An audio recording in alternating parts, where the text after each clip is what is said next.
Hello, आपल्या चॅनलमध्ये तुमचं स्वागत आहे. तर आज मी खास स्पेशल पदार्थ घेऊन आलेले आहे. तर हलवाई स्टाईल काजू कतली कशी बनवायची एकदम झटपट, ते आज आपण पाहणार आहोत. कारण कुठलीही मिठाई म्हटली किंवा काजू कतलीसारखी बर्फी म्हटली, तर आपल्याला लगेच टेन्शन येतं, की आपल्याला जमेल की नाही किंवा कशी करायची. फार किचकट प्रोसेस असेल, पण एकदम ईझी आहे. तर इथे मी 1 कप काजू घेतलेले आहेत. तर मी सुद्धा पहिल्यांदाच करून बघितली आणि अतिशय अप्रतिम झाली. तर 1 कप इथे मी काजू घेतलेले आहेत. ते आता आपल्याला छान त्याची पावडर करून घ्यायची तर मी इथे मिक्सरच्या जारमध्ये काजू घेतलेत आणि अशी छान पावडर करून घेतली. आपल्याला ऑन ऑफ करत त्याची पावडर करायची एकदम मिक्सर फिरवायचा नाहीये. तर ऑन ऑफ करत असं ग्राइंड करून घेतलेले तुम्ही पावडर पाहू शकता. आता इथे मी अशीच दरदरीत पावडर वापरलेली आहे. तुम्हाला आवडत असल्यास ती तुम्ही स्ट्रेन करून घेऊ शकता. कढईमध्ये मी अर्धा वाटी साखर घेतली आहे आणि पाव वाटीपेक्षा थोडं जास्त पाणी घेतलंय.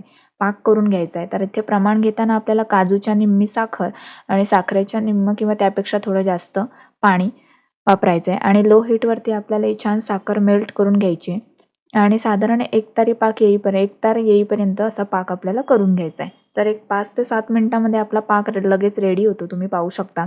त्यानंतर आपण जी काजूची पावडर करून घेतली ती त्यामध्ये आपण ॲड करणार आहोत आणि छान आपल्याला असं सतत ढवळत मिक्स करून घ्यायचं आहे आणि आपल्याला कंटिन्यू असं हे छान कढई सोडेपर्यंत मिश्रण ढवळून घ्यायचं आहे. तुम्ही पाहू शकता मी सांगितल्याप्रमाणे छान असं कंटिन्यू इथे ढवळते. तर अशा पद्धतीने छान सतत हलवत ढवळत असं आपल्याला मिश्रण छान परतून घ्यायचं आहे. त्यानंतर मी इथे पाव चमचा वेलची पावडर घातली आणि 1 चमचा कढईमध्ये तूप घातलेला आहे आणि पुन्हा एकदा मी छान इथे मिक्स करून घेणार आहे आणि आता पाहू शकता साधारण मिश्रण कढई सोडायला लागलेलं आहे. तर अगदी 2 मिनिटं अजून शिजवल्यानंतर किंवा ढवळल्यानंतर मिश्रण छान असं तयार झालेलं आहे. आपलं मिश्रण जास्त पण आपल्याला शिजवायचं नाही आहे कारण ते मग घट्ट होऊ शकतं. तर एका प्लेटमध्ये मी ताटामध्ये ते काढून घेतलेलं आहे. तुम्हाला गरज वाटल्यास तुम्ही ताटाला तूप लावून घेऊ शकता आधी किंवा मिश्रणामध्ये नंतरसुद्धा चमचाभर तूप ॲड करू शकता. तर आपल्याला हे छान असंच ढवळत, छान थंड करून घ्यायचं आहे. असं ढवळत राहायचं आहे म्हणजे ते घट्ट होत जाईल आणि छान असं पीठ म्हणजे डो तयार होईल त्याचा. असा मऊसूत डो तयार करून घ्यायचा आहे. तर इथे मी छान असं हे करून तुम्ही पाहू शकता. त्यानंतर मी इथे 1 चमचा तूप ॲड केलं आहे आणि पुन्हा एकदा आपल्याला छान मिक्स करून घ्यायचं आहे. खूप फास्ट मिक्स करायला लागतं, नाहीतर ते घट्ट होण्याची शक्यता असते. आणि त्यानंतर बऱ्यापैकी थंड झाल्यानंतर मी हाताने इथे मळून घेते तुम्ही पाहू शकता.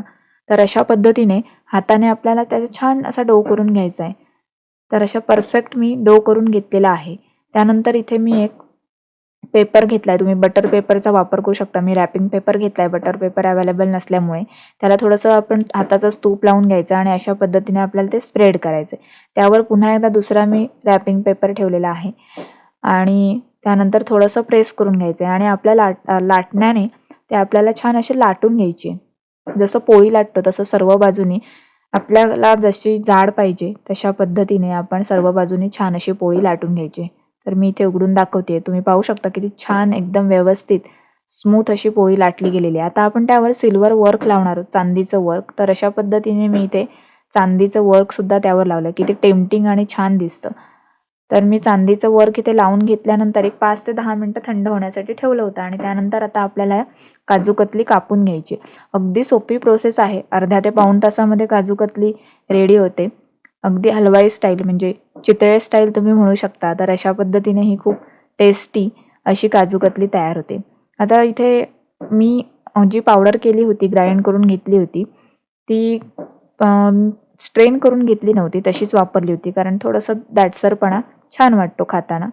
तर तुम्ही इथे पाहू शकता किती सुंदर अप्रतिम अशी काजू कतली किंवा बर्फी तयार झाली. मी थोड्याशा पातळ केल्या आहेत. तुम्हाला जाडसर हवी असेल गरजेप्रमाणे तुम्ही तुमच्या आवडीप्रमाणे जाड पातळ पोळी लाटू शकता. अगदी 10 मिनिटामध्ये कट करण्यासाठी एकदम रेडी होतात आणि छान अशा तयार होतात आणि सिल्वर वर्क लावल्यामुळे अप्रतिम त्याला लूक येतो. तुम्ही पाहू शकता मी इथे तोडून सुद्धा दाखवलं किती मऊ लुसलुशीत अशी झालेली आहे.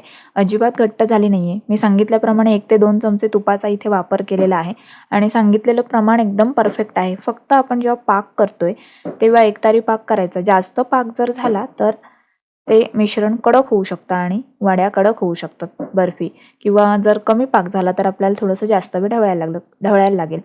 कढई सोडायला लागलं मिश्रण की आपल्याला ते प्लेटमध्ये काढून घ्यायचं आहे आणि छान असं घट्ट होईपर्यंत मळून घ्यायचं आहे. तर तुम्ही पाहू शकता एकदम झटपट, क्विक, टेस्टी अशी झाली. नक्की करून पहा आणि तुमचा फीडबॅक मला कमेंटमध्ये कळवायला विसरू नका. व्हिडिओ आवडला असेल तर व्हिडिओला लाईक करा आणि अशाच नवनवीन रेसिपीजसाठी आपल्या चॅनलला सबस्क्राईब करा. धन्यवाद.